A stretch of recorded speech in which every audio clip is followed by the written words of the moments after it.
बड़ी खबर इस वक्त आपको बता दें, दिल्ली विधानसभा चुनाव के लिए मतगणना आज सुबह 8 बजे से शुरू हो जाएगी। वोटों की गिनती सुबह 8 बजे न्यूज नेशन पर पहला रुझान आप देखेंगे। दिल्ली की 70 विधानसभा सीटों के नतीजे आज आने हैं। सभी 19 काउंटिंग सेंटर पर सुरक्षा के कड़े इंतजाम किए गए हैं। 10,000 पुलिसकर्मी, अर्धसैनिक बल की 38 कंपनियां तैनात हैं। तैयारियां पूरी कर ली गई हैं।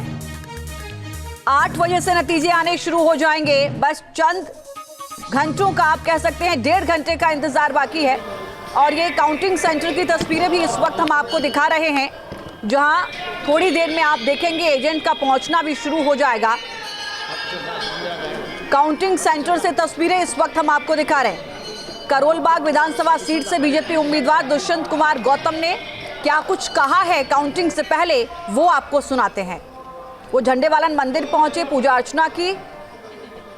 जो डबल इंजन की सरकार पूरे देश में चल रही है, उसी को देखते हुए दिल्ली ने भी मन बनाया है कि दिल्ली में भी डबल इंजन की सरकार चले, भ्रष्टाचार से मुक्ति मिले, अच्छी सड़कें बने, पानी, बिजली, सभी सुविधाएं हमें मिलनी चाहिए। जो हमारे मौलिक अधिकार है, फंडामेंटल राइट्स हैं, वो यहाँ पर नहीं मिल रहे थे। भ्रष्टाचार, झूठ की राजनीति चल रही थी। आज दिल्ली, उसका छुटकारा दिल्ली को मिल जाएगा। यही आशीर्वाद प्राप्त करने के लिए माता के दरबार में आए हैं।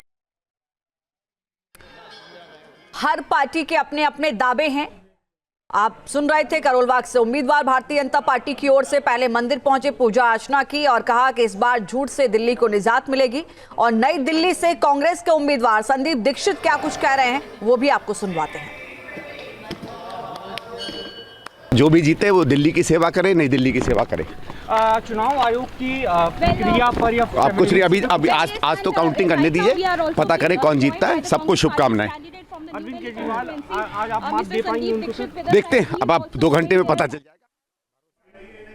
शुभकामनाएं। क्या पहली आज कोई राजनीति है, आने दीजिए, 2 घंटे में चुनाव आने दीजिए। संदीप दीक्षित कह रहे हैं कि सभी को शुभकामनाएं। नई दिल्ली कौन जीतेगा, ये थोड़ी देर में जब रुझान आने शुरू होंगे तो वहीं से समझ में आ जाएगा।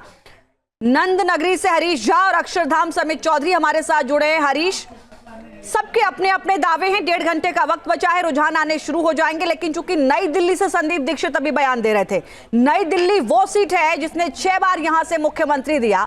और इस बार चाहे वो परवेश वर्मा हो, चाहे अरविंद केजरीवाल हो, चाहे संदीप दीक्षित हो, क्या सबसे ज्यादा जो चुनौतीपूर्ण अरविंद केजरीवाल के लिए कोई सीट है वो यही है, अपना किला बचाना, अपनी साख बचाना?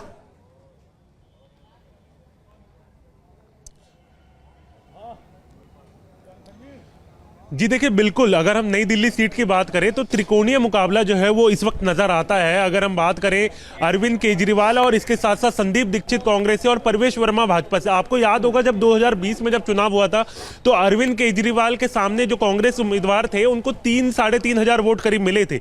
लेकिन इतना कम आंकना इस बार महंगा पड़ सकता है आम आदमी पार्टी को, क्योंकि संदीप दीक्षित इस बार बहुत अच्छा परफॉर्म करते हुए नजर आ रहे हैं। लगभग 2 महीने उन्होंने पूरा चुनाव प्रचार किया, डोर टू डोर कैंपेन किया, तो उनकी तरफ माहौल जो है वो बनते हुए नजर आया। उसके बाद परवेश वर्मा एक मजबूत कैंडिडेट हैं, भाजपा के पूर्व सांसद रहे हैं। वहीं अरविंद केजरीवाल को अगर हम देखें तो लगातार यहां से ही उन्होंने शीला दीक्षित को हराया था। लेकिन इस बार जिस तरीके से अगर हम बात करें तो चुनावी माहौल जो है वो समीकरण बदलते हुए इस बार कहीं ना कहीं नजर आता है। मुद्दे जो है लोगों के बदले हुए नजर आए। अगर हम बात करें तो कई अहम मुद्दों पर इस बार लोग जो है वो वोट करते हुए नजर आए। और कई, अगर बात करें अरविंद केजरीवाल भी कैंपेन में लगातार जुड़े रहे, तो इससे यह पता चलता है कि कितनी मुश्किल सीट जो है वो इस समय नई दिल्ली होने वाली है। समीकरण जो है वो पूरी तरीके से बदल गए हैं उस पूरी सीट के। और इस बार अगर आप देखें तो मुख्य तौर पर अरविंद केजरीवाल भी अपनी सीट से ही जुड़े रहे, अपनी सीट पर क्योंकि 2 ही पार्टियों ने, चाहे कांग्रेस हो या बीजेपी हो, दोनों ही पार्टियों के मजबूत कैंडिडेट थे और दोनों ही उम्मीदवार पूर्व मुख्यमंत्री के बेटे हैं। और इस बार अगर हम नई दिल्ली सीट का वोट प्रतिशत देख रहे हैं तो यहां पहले से ज्यादा वोटिंग हुई है। इसके भी क्या संकेत मिलते हुए नजर आ रहे हैं?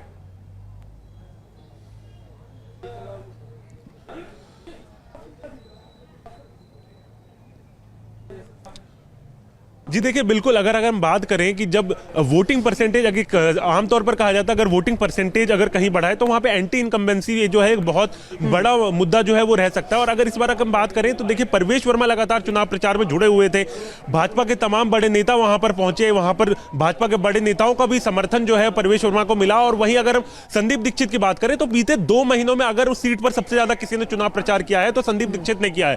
कांग्रेस मैनिफेस्टो के आने से पहले ही संदीप दीक्षित लगातार घर घर घूम रहे थे, तो इसका भी नुकसान कहीं ना कहीं आम आदमी पार्टी को देखने को मिलेगा। और देखिए जिस तरीके से अगर हम बात करें अरविंद केजरीवाल की, तो आप याद करें कि जिस तरीके से चुनाव प्रचार हरीश, शुरू मैं हुआ, लौटूंगी तो आपके पास, क्योंकि देखिए नई दिल्ली शीला दीक्षित का कभी गढ़ कहा जाता था जिसे अरविंद केजरीवाल ने अपने किले में तब्दील किया, लेकिन इस बार उस किले को बचाना एक बड़ी चुनौती है। न्यूज नेशन अब व्हाट्सएप पर खबरों के ताजा अपडेट के लिए न्यूज नेशन के इस QR कोड को स्कैन करें।